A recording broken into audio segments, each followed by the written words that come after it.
welcome to Lucille Cooking Show. Ang gagawin natin ngayon ay magluluto ng dinugan na bituka ng baboy. Una natin gagawin ay maghugas syempre muna ng kamay. Ayan. Pakikita po natin. Then, pagkatapos po maghugas ng kamay, syempre pupunasan. Ready na po ang mga sangkap natin. Ito po ay ang intestine o bituka ng baboy. Then we have garlic, onion, siling tilos, dugo ng baboy, asin, paminta, fish sauce o patis, oil, and powder. Then preheat. Ito na po tayo. Tempo natin.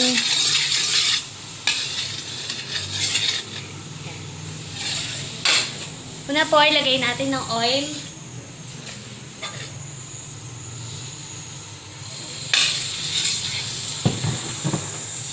Konti lang po. Hintayin po natin uminit.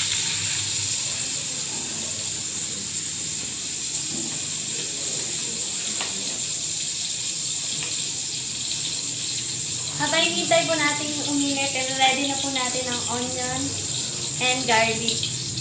Unahin po natin ay garlic. Yan. So, mainit na. Lagay na natin ang garlic. Isosotay lang po natin yan.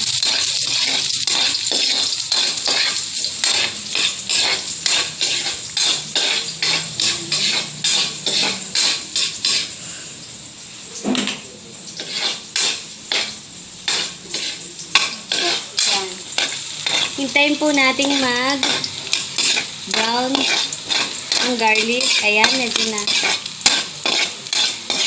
brown na po siya. Ayan. Siguro po pwede na ilagay ang onion. Sabi lang po ulit.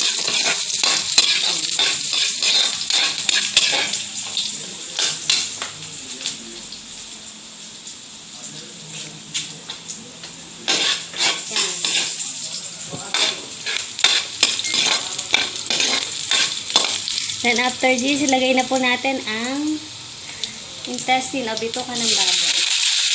Stir lang po natin. Halo-halo.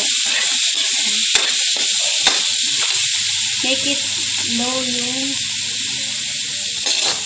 apoy.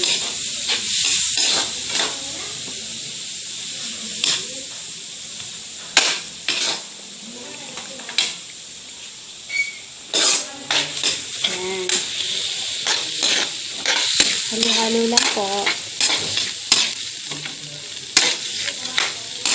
And after this, pwede na po nating ilagay ang fish sauce o patis. A little bit of patis. Konti lang po, baka mapaalat. Wait lang. Then, ang ating paminta o pepper. A little bit. Pero kung gusto niyo pong maanghang, pwede niyo pong dagdagan. Yan. Then, haluin lang po natin. Make it. Time po natin mag-boil siya.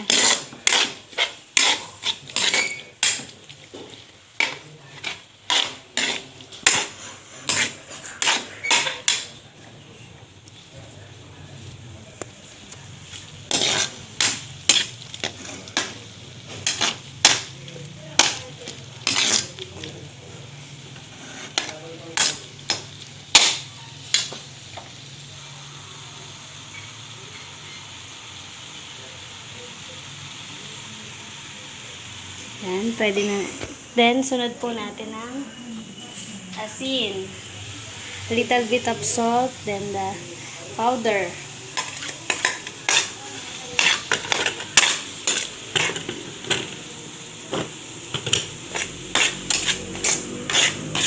Halo-halo lang po.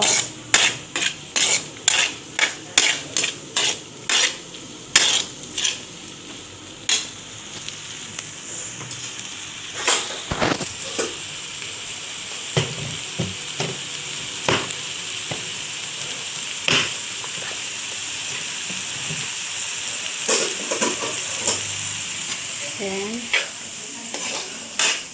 Ilan po. Then, nilagay po natin ang ating siling tilos.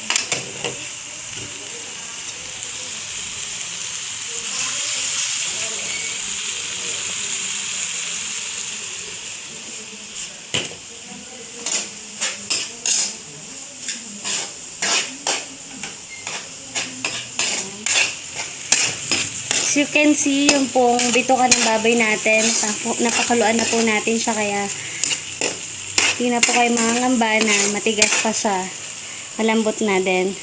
Lagyan po natin ng konting water. Then, boil it. Hintayin po natin siyang kumulo para medyo lumambot pa po ang bituka.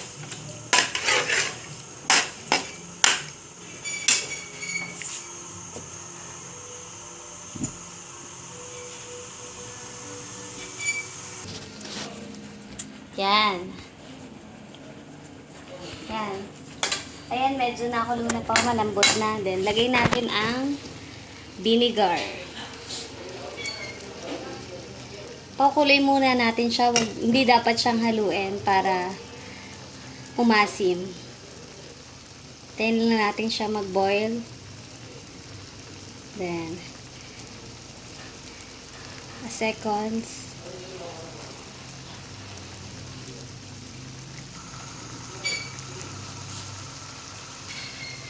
Ayan. Nagbo-boil na siya, so pwede na siyang haluin. After that, ilagay na natin ng dugo ng baboy. Habang inilalagay mo, haluin mo siya para hindi mamuok.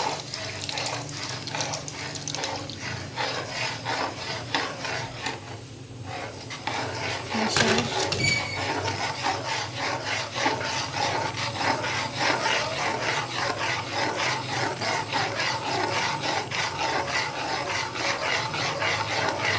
Halo ng halo lang po.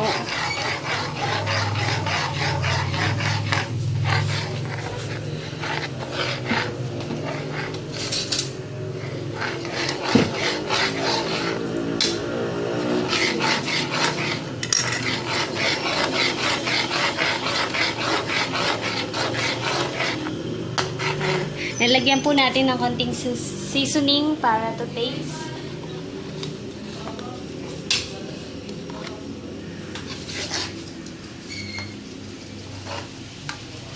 Konti lang po.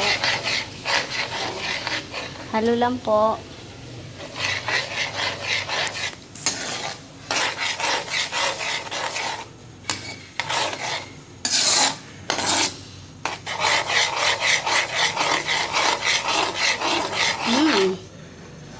Masarap po po.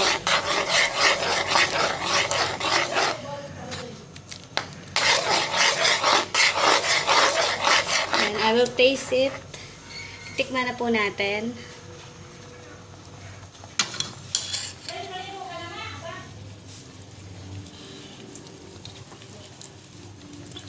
Pwede na, pero medyo kung gusto nyong maalat, pwede natin dagdagan.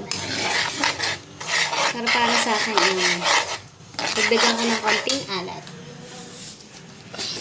Little bit of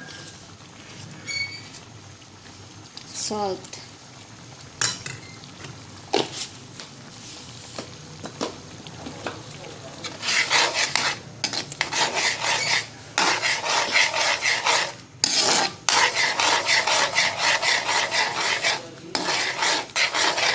Ako narigyan. Okay, mukhang luto na siya. So, mukhang luto na siya. So, igagaya ko na siya. Then, bye! Sana may natutunan kayo sa pagluluto.